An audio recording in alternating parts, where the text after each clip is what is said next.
Seamróg Creek. Well, that's shitty. You can see how this stump is just licked down and saturated in salt and elk slime.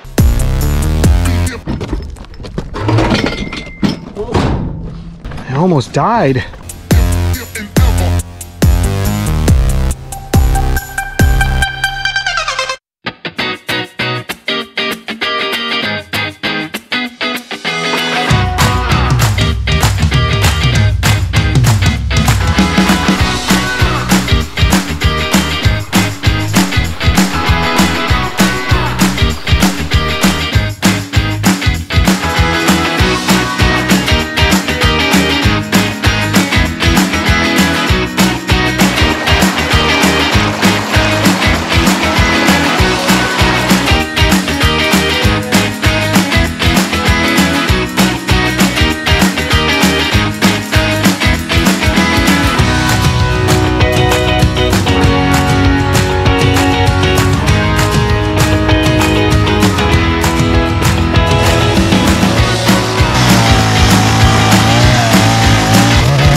So that's how good that pump is putting water up here.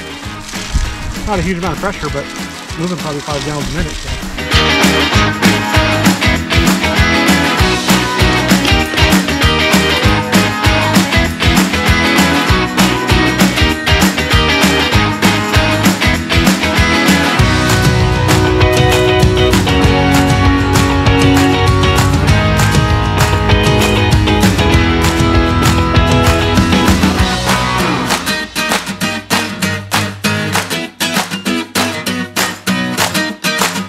This thing is super cool. This is a shunt, but it is Victron's smart shunt. So as you can see, you hook area here. We've never been over there. Month or less right now. It'll water across this because it'll come down even more.